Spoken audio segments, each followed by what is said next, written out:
Yes. And I can't imagine having it all and then suddenly being given that news. Actually, it happened. Well, for everybody, this is the first time I'm going to discuss it, and only because I trust you.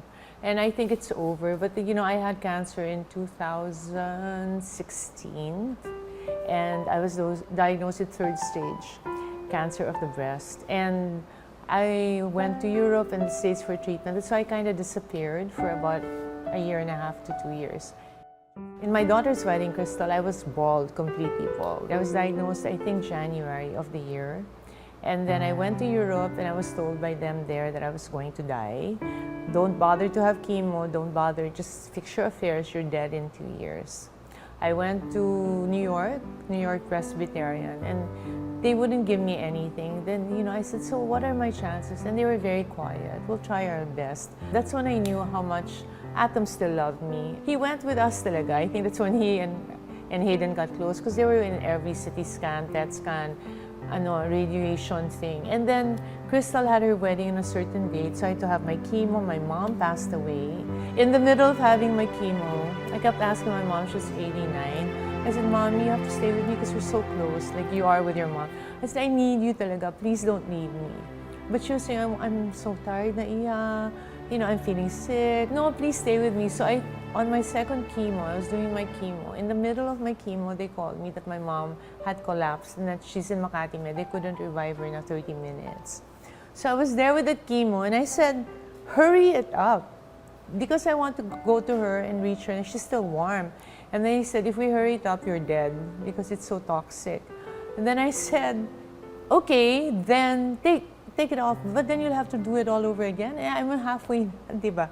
Traumatic, but I think my mom passed away because Atom kept telling her, Vicky has to go to the States, but she won't leave because she wants to be near you. So after that, I went to the States and I did my radiation. It was so funny pa, actually, people don't know this, but I was being interviewed by CNN. And CNN, kasi when they interview you, they warn you like 5 months ahead of time. So I think they talked to me November, but the interview was in April, I think, or something.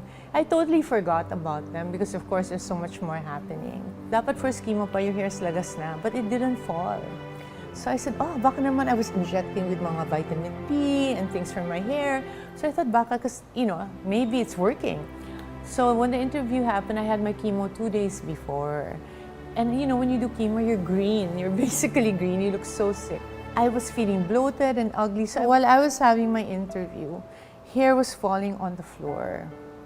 And so I would look at my people and say, am I getting bald in front of CNN? Because while they're interviewing me, the hair was falling and it was plenty clumps. And then the helpers would come and make, bring it out with a walis, di ba? And they said, no, you're okay pa, you're okay pa.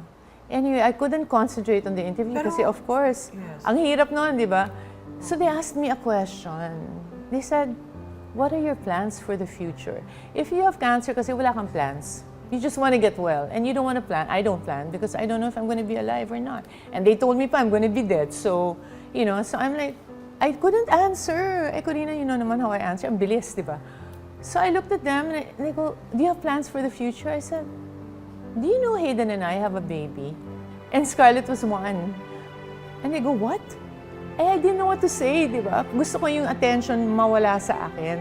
I said, Hayden and I have a baby. Ibaba niyo nga si Scarlett.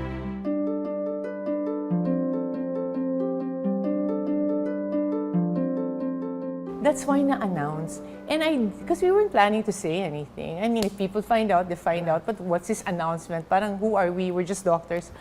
Then I had to call Hayden to apologize because I didn't clear it with him. To be told, sasabihin sa'yo na wala ka ng pag-asa, mamamatay ka na, tapos yung nanay mo, 89, namatay na rin, meron kang bagong baby, paano mo na-survive yun? Vicky, hindi namin naramdaman.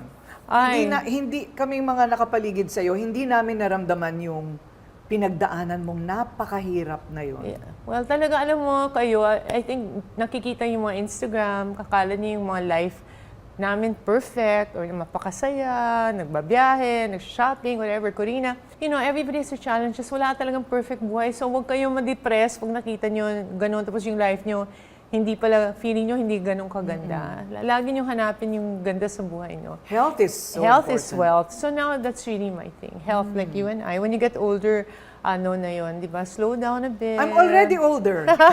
You look so younger. Thanks to Bello. I'm blown away by what you went through.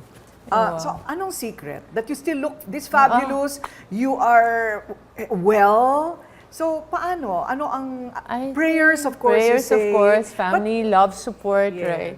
And you know, the number one secret is Scarlett. Scarlett, they're all near you. Why don't you say hi? Can't beat that surprise. No, because I hope you enjoyed Kenya with me. And if Kasi I really look at her, ako, and I want to be with her. I don't want to leave her naman so young, di ba? So I kept praying, Lord, please give me time. So iyak yun. na rin ako kasi ganun din yung mga anak ko, ang liliit pa. Kaya all I can think of is how to live to be 120 years Oh, old. kaya natin yan.